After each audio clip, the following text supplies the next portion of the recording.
Welcome everyone to this Bit for the Americas training and networking event, the Argentina edition. This event has simultaneous live interpretation in English and Spanish, since some of the presentations will be in English and others in Spanish. So I encourage you to activate this service now by selecting your preferred language on the globe icon that you can find below on your Zoom window. You do not need to change the language on the caption feature, just on the globe icon, select your preferred language. Buenos días a todos, bienvenidos al evento de Bit for the Americas, Training and Networking Edición Argentina. El evento de hoy cuenta con interpretación simultánea tanto al español como al inglés, ya que algunas sesiones van a estar siendo dadas en inglés y otras en español, por los que recomiendo que activen ahora el idioma de su preferencia, activando este servicio, haciendo clic en el icono que dice interpretación en la parte inferior de la ventana de Zoom, y ya pueden dejar ese idioma para todo el evento. No hace falta que cambien el idioma de las captions, simplemente es seleccionar su idioma de preferencia en el icono de interpretación simultánea. Ahí pueden ver el icono en la pantalla que estoy compartiendo. Así es como luce. So, my name is Luciano Gasparini, and I am a consultant at the Productivity, Trade, and Innovation sector here at the Inter-American Development Bank. It is my pleasure to welcome you to these sessions about the Argentinian markets that will be followed on May 20th and 21st with a free virtual matchmaking event to connect with trade, investment, and procurement opportunities taking place in Argentina. This program has been organized by the IDB, Connect Americas, the International Chamber of Commerce, and the Argentinian Chamber of Commerce and Services. And throughout today and also tomorrow, during each session, we will cover key topics that global companies need to understand in order to enter or expand into the Argentinian markets. For those who are not yet familiar with Connect Americas, it is a free B2B business platform that it was launched 11 years ago in 2014 by the IDB, in partnership with Google, MasterCard, Maersk, Meta, and DHL. And our mission is to help companies grow and expand their business both locally and internationally. Today, we have over 750,000 users on the platform. So if you are not yet a member, we invite you to join us at connectamericas.com. It's completely free. If you have any questions about Connect Americas or Bid for the Americas event, or if you would like to stay connected, you can reach out to me on LinkedIn using the QR code that is displayed there on the screen. And before we begin with the first session, I would like to introduce you to Viviana Hart. She is the IDB country representative in Argentina, who will be sharing with us a few words of welcome in this video.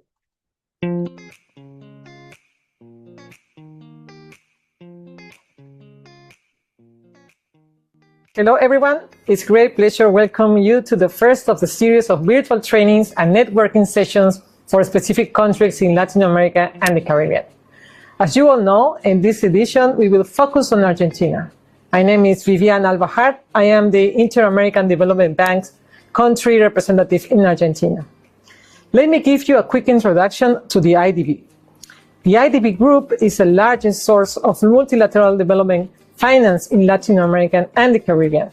We support government and private efforts to reduce poverty and inequality and promote sustainable development in the region by providing loans, grants, and technical assistance. The IDB has a total of 48 member countries. 26 are borrowing members located in Latin America, and 22 are non-borrowing members from regions including North America, Europe, and Asia. The IDB finances approximately $4.1 billion in government procurement annually, generating around 12,000 contracts that are open to firms from any IDB member country. The IDB also offers two private sector windows. IDB Invest, which focuses on promoting economic development in the region by providing financing and advisory services to sustainable companies and projects, aiming to achieve financial results while maximizing economic, social, and environmental development.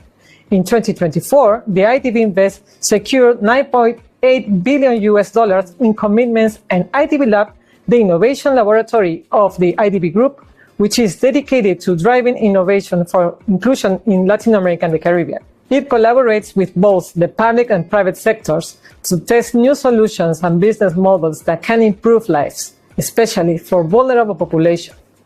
In 2024, the IDB Lab approved 107 USD million for 72 projects.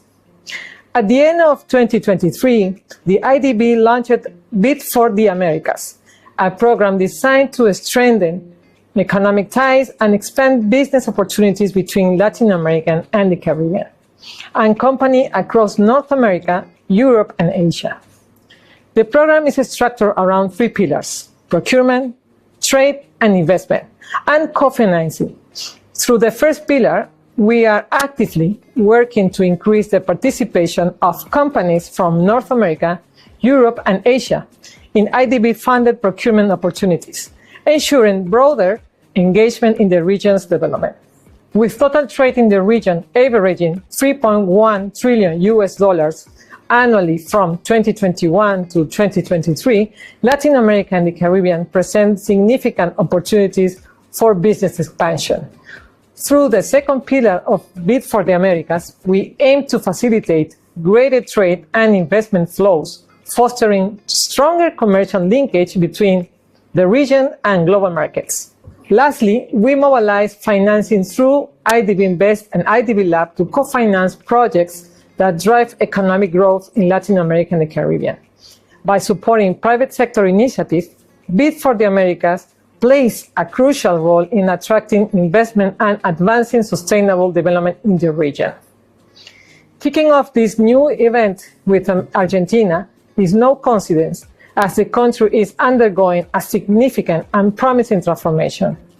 Argentina is advancing a far-reaching process of economic liberalization and deregulation aimed at strengthening private sector activity and opening the door to deeper integration with global markets. Examples of this shift are the removal of foreign exchange restrictions, which previously limited Argentinian companies' access to the official exchange market, the removal of onerous import tariffs, the simplification and digitalization of import-export procedures through the Argentina single window for foreign trade, among many others.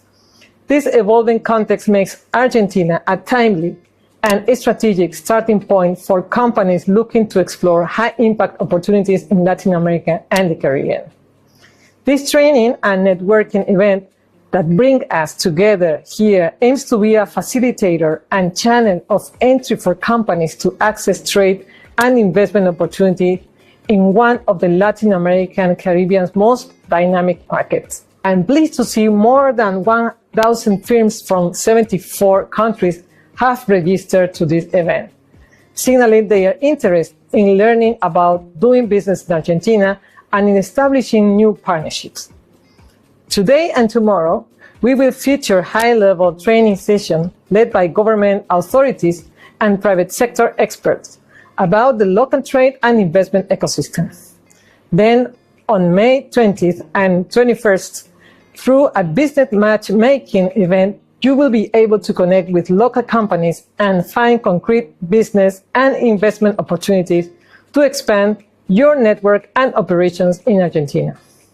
I encourage you all to take full advantage of the insights we will be shared during this session and explore the many business opportunities that lie ahead.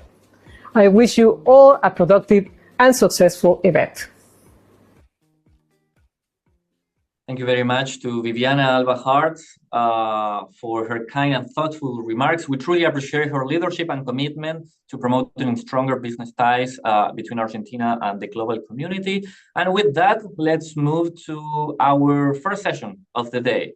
To open the day, we are pleased to welcome Marcelo Elizondo. Marcelo is the president of the Argentinian Committee and the coordinator of the Americas at the International Chamber of Commerce, and he will lead a session on Argentina's international trade outlook and its strategic position in the global markets.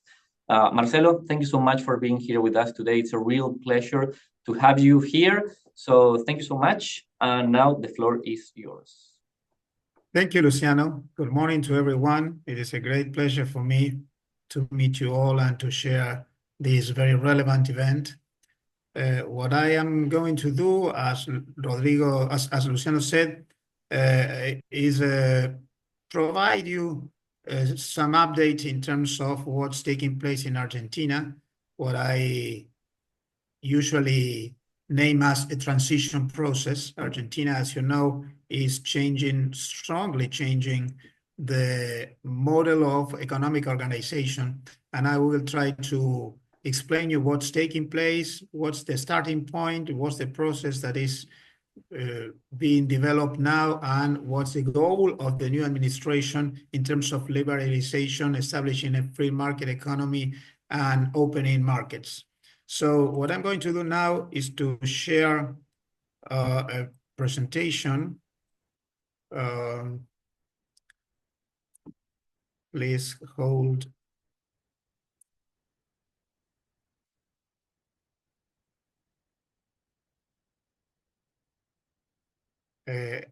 Are you getting the PowerPoint presentation now? Yes, perfect.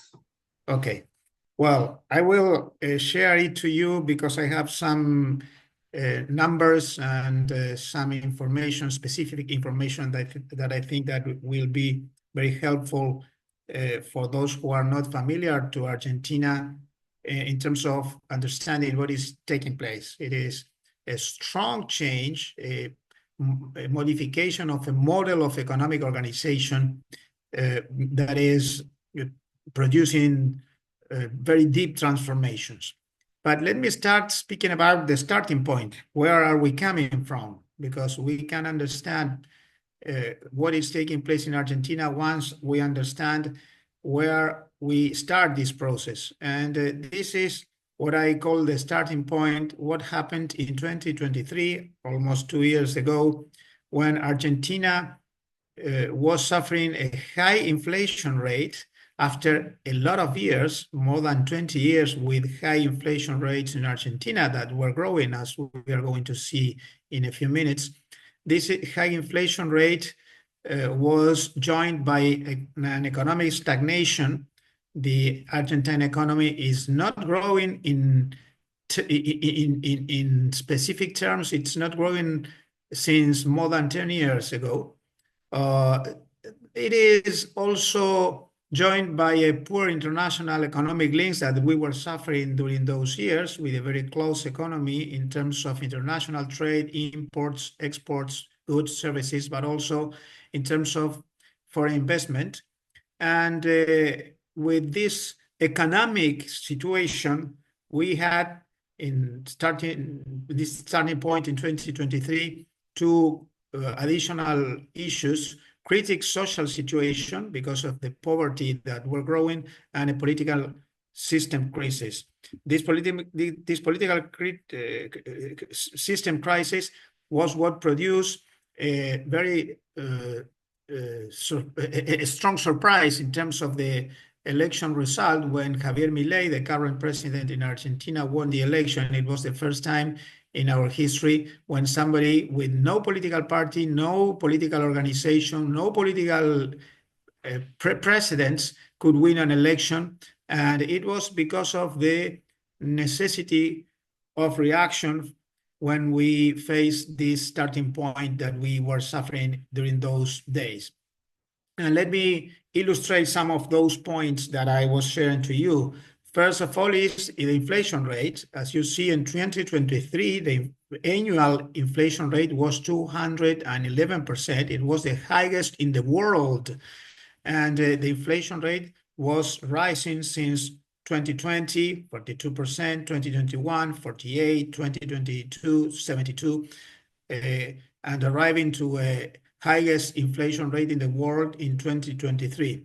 This inflation rate was part of the explanation of what's going on in terms of the GDP evolution.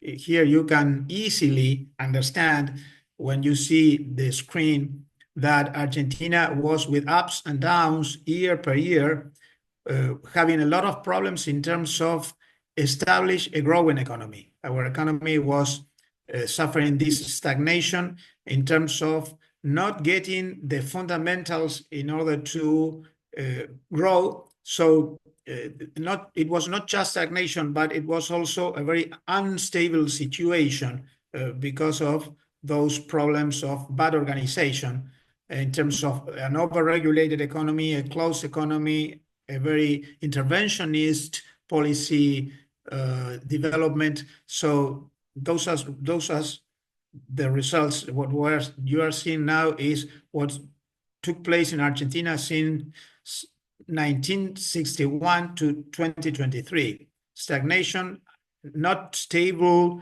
growing rate, and a very complicated economic development. And it was not just for the domestic situation, it was also for the international links to Argentina. The international economic performance in Argentina was very poor. What are you seeing now in the screen is the participation of Argentine exports in the total world exports since mid-20th century till year 2023. And as you see, Argentina was losing the participation on the total exports in the world.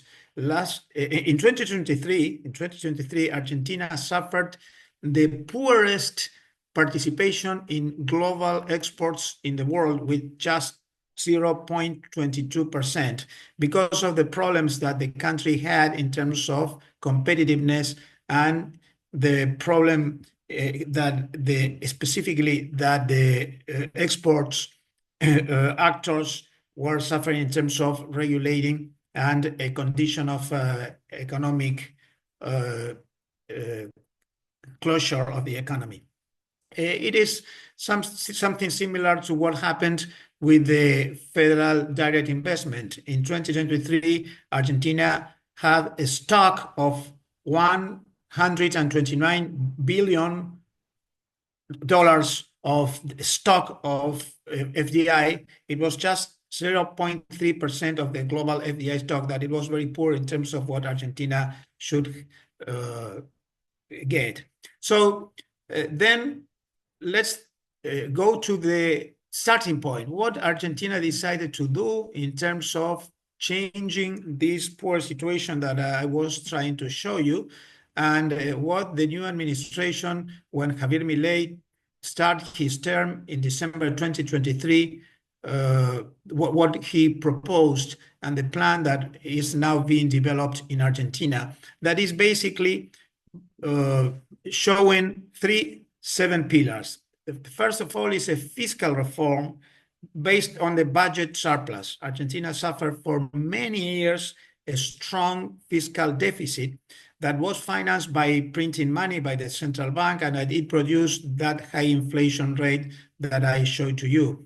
Now Argentina is enjoying a fiscal surplus, and it was part of the first decision of the new administration in December 2023 when Javier Milei won the election and started his term. A fiscal reform in terms of now budget surplus, no more printing money, so this is the way to reduce inflation. Second point is this fiscal reform is based on a strong government expenditure reduction, the public administration reduction, the public expenditures and the size of the administration. I will share to you some numbers and some examples in a few seconds. The third point was to normalize the exchange currency system that was under a critical condition. Argentina had a very regulated exchange currency system with different currency rates, an official currency rate that was lower than the market currency rate in the black market, and it produced a lot of problems in terms of what the foreign companies could do in Argentina, not just to export, also to come to Argentina with FDI, or to simply citizens to pay what they need when they went abroad. So the third point of this new program was to normalize the exchange currency system with strong reforms in the central bank. The fourth point is the reform of the system of the organization of the system of the federal provinces, of the federal level and the provinces level. So it was a new relationship system between federal and provincial levels. Argentina is a federal country, and in theoretical terms, provinces are autonomic, but in real terms, the provinces were living because of federal budget that was being transferred to the provinces, and it produced a lot of problems in terms of efficiency, even corruption, and not transparent ways of financial situation for provinces. So it was established a new relationship between the federal national government and the provincial level. Some other points of the new program was a new monetary policy to reduce inflation, as I said to you, because of the fiscal reform and because of the new condition with the budget surplus. It was not needed to print money, so the inflation was starting to be reduced. So a new monetary policy in hands of the central bank. And all those points were joined by a strong deregulation process with a liberalization of the economy. A lot of laws and acts and regulations were eliminated, or it was the program. And the additional point is to start an international economic framework gradual normalization because of the condition of very close economy that we had for many years. So this is the program that President Milei presented as a starting point in the late 2023 and the beginning of 2024. And I will share to you some explanations or some examples of what happened with this program in 2024. First of all, immediately, just in the first month of the administration, the administration could get a fiscal surplus. And for the whole year, 2024, Argentina enjoyed a fiscal surplus of 0.3% of the GDP. It is one of the only 5 countries in the world with fiscal surplus, and it could produce a strong transformation in terms of the monetary policy, because it was not more needed the central bank printing money to finance a fiscal surplus. So to finance the fiscal budget. So the first point was a fiscal surplus in order to reorganize the administration and to get a more stable macroeconomic condition. The second example I can show to you what was done during 2024 was that this fiscal surplus was got through by a government expenditure reduction, and it was this reduction was in almost 27%. So it was a very strong public government expenditure reduction, almost 27%, that it produced not just more efficiency, not just the new condition of fiscal surplus, but also it could return the initiative of the economy for the private sector. The government sector, the public sector was extremely big. It had growth for 20 years, representing more than 40% till 2024, and the government expenditure was suffering the reduction during all the 2024, and the final reduction was almost 27%. It could be joined by something that the central bank could do, that was the reduction of the monetary base. We have less bills, less money in our pockets. When you reduce the monetary base, when you stop printing money, you can help the policy to reduce inflation. And it was a strong revolution. It was the first time in our history that we could start through a new central bank policy reducing the monetary base. This transformation was produced, as I said to you, through a strong reduction, adjustment of the public sector. The adjustment was based on, basically, on public sector reduction. And one example is that 13 ministries were closed and 35,000 government employees were no more employees in Argentina. It was a reduction of 35,000 government employees during the year in order to let the administration to reduce the government expenditure. Some other reforms that were implemented during 2024 was the instauration of the instruments for importers' payments normalization. For many years, importers had many problems to pay their imports. Argentina, that's why, became a very closed economy.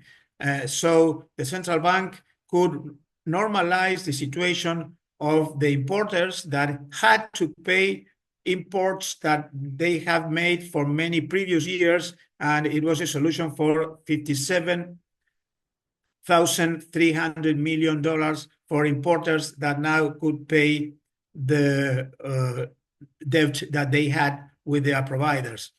Additionally, the central bank could put in order some liquidity bonds that they in the central bank were using for many years in order to try to reduce liquidity as a way of attack the inflation, that it was not good. So the liquidity bonds were cancelled. And another very relevant point in order to reduce the expenditure reduction, the expenditure payments and waste, was the reduction of a federal budget transfers to provinces. As I said to you, we are a federal country, but in practical terms, there were a lot of money that were transferred from the central government to the provinces, and it was a reduction was implemented in order to get a more efficient way of respecting the autonomy of the provinces and let the provinces act using their instruments.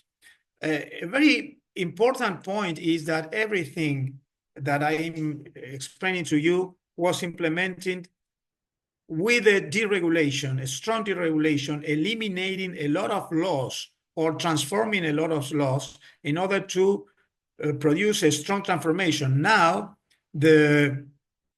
I'm sorry, I'm having some problems with my PowerPoint presentation. Do you have can you see the presentation? We are still seeing the starting point 2024. I had a problem and I cannot see the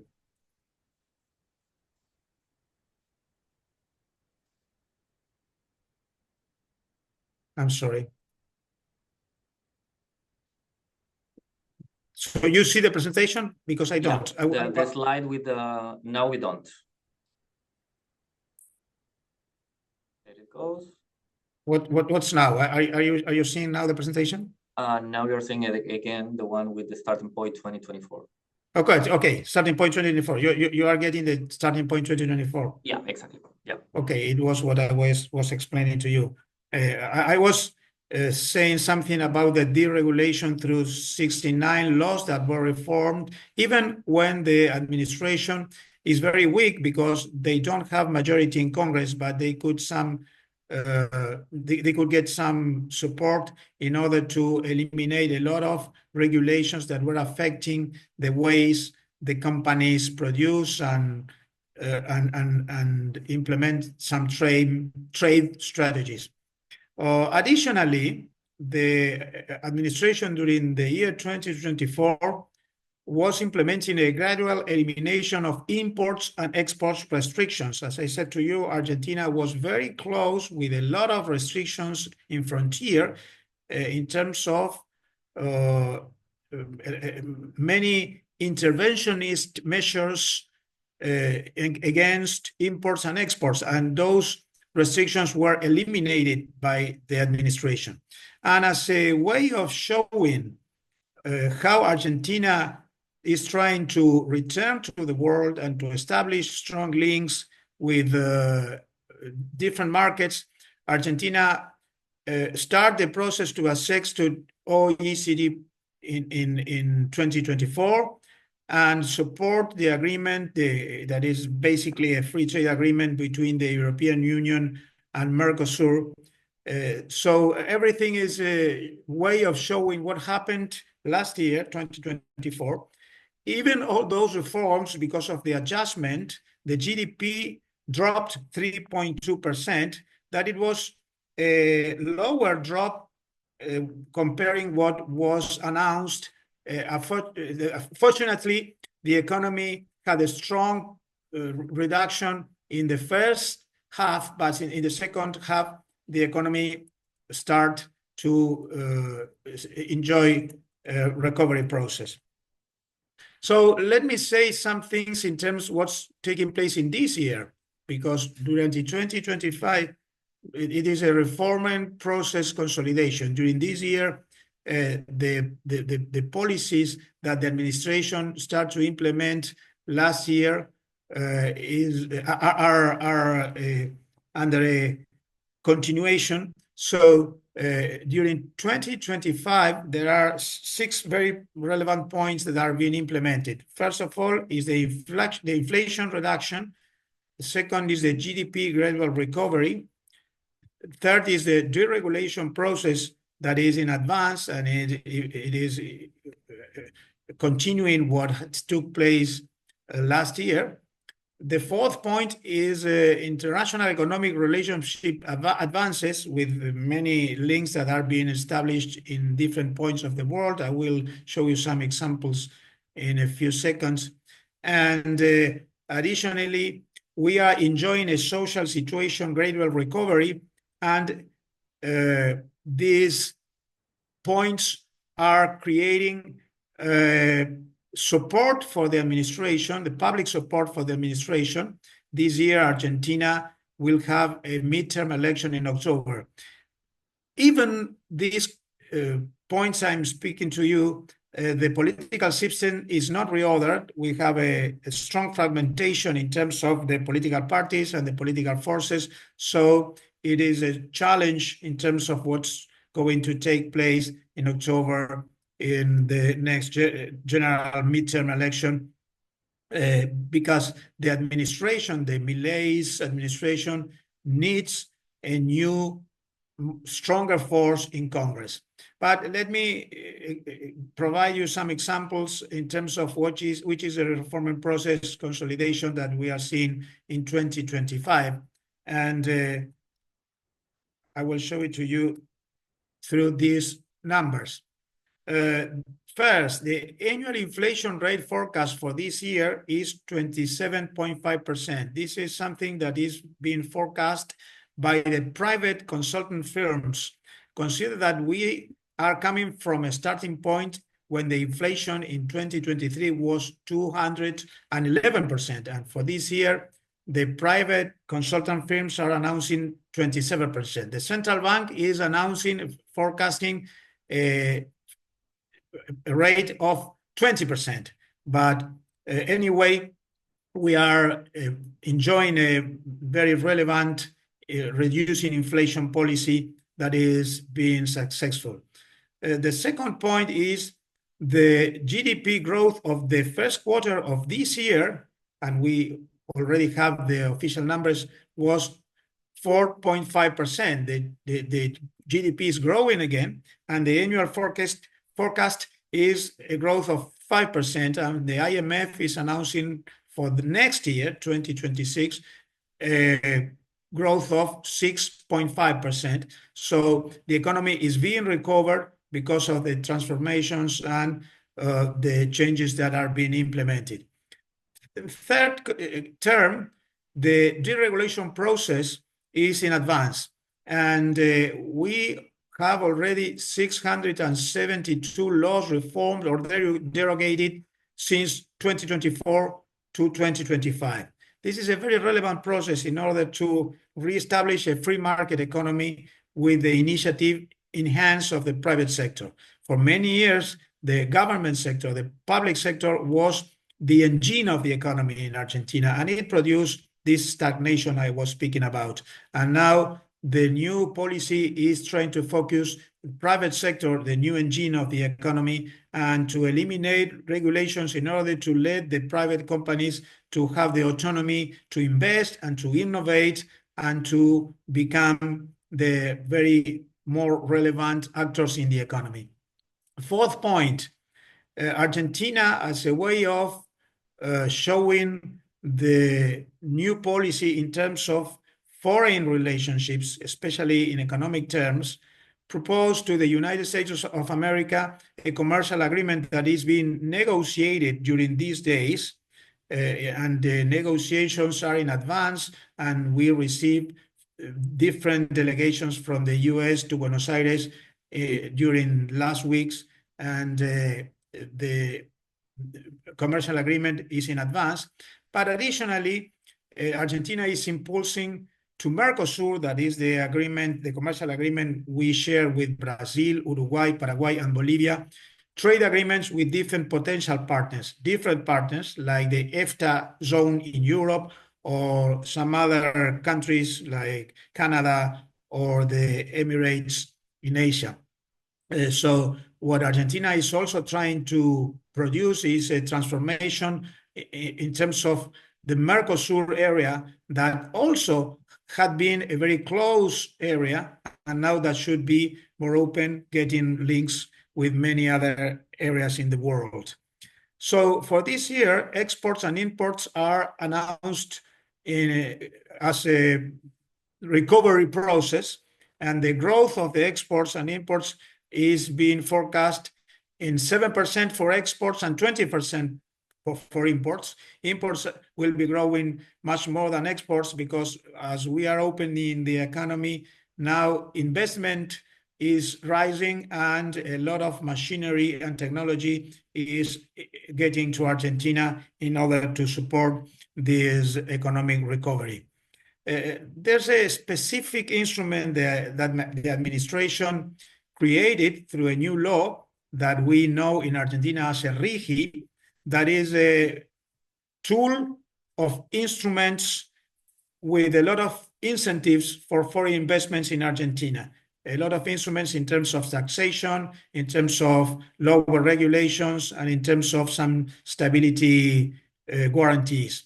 And we have already 12,000 million of investment projects that are formally offered, and 40,000 million that are forecasted just foreign direct investment because of this RIGI instrument that is now being implemented in Argentina. So fortunately, because the inflation is dropping, because of the inflation is dropping, because of the GDP is growing, the poverty rate dropped. And this drop was from 52% in 2023, 52.9 to 38.1 in this moment, and it will continue dropping because of these economic transformations that are being implemented. So the big political challenge for the new administration is the midterm elections that will be taking place in October 2025, because it is very relevant for this process of transformation to have more support, to have more support in Congress in order to produce more reforms. So Argentina is under a strong transformation process after a lot of years with many problems because of a very poor economic organization model. Even saying what I said to you, there are some pending challenges for next year's 2026, 2027. And I will say that the 5 big challenges we have are, first, structural reforms. We need some reforms in terms of labor regulations, in terms of taxations, because the taxation system in Argentina is very complicated, and in terms of some other aspects of the economic organization. For instance, some provincial reforms for the administrative conditions for implementing business in Argentina. So this is the first challenge for the near future. The second is the economic growth. Economy must grow again. As I said to you, this year will be growing 5.5%, and next year will be growing 5%. But after so many years with stagnation, the economic growth must be something normal, regular, and must be kept for the next years. The third point is very relevant, the investment rate recovery. Argentina needs investments, domestic investment, foreign investment, because for many years we developed a very low rate of investment, and Argentina needs to become more competitive and productive, receive technology, and investment rate recovery is a very important condition for that. The last 2 points in terms of pending challenges are international economic relationships. Argentina must advance with the Mercosur, the free trade agreement with the European Union, the new project for a commercial agreement with the US, and new agreements that are trying to be pushed by the Argentine government through Mercosur with many other areas in the world, as I said to you. And finally, a reforming process, political and social support. The support for these reforms must be kept, and it is very relevant in order to have a strong policy advances, because the federal administration, President Milei's administration, is working with no governors in any province. Any province has governors coming from the same political party. So Milei needs to receive political support. So as a way of explaining these last points I explained to you, the challenges are structural reforms in terms of taxation, labor regulation, administrative business conditions, and infrastructure renewal. Economic growth that I said to you is expected in 5.5% for 2026, 5% for this year, 2025. The investment rate increase that is needed, as I am showing to you, in 2023, it was just 19% of GDP, when the world enjoyed a 26%, and if every country that we compare to Argentina enjoyed a higher investment rate, low middle income countries in the world 33%, and Argentina, it was in 2023 just 19%. So this year will be rising and must be rising year per year. And finally, this international relationship improvement that I am explaining to you with some examples, because exports should be doubled and inward FDI, federal direct investment, must grow 50% in order to put Argentina in a regular condition in order to get a more normal economy. This normal economy means free market economy, a reduction of the government size, the private sector autonomy, and a more open economy that is needed in order to get a better condition for our economy. So thank you very much for your attention.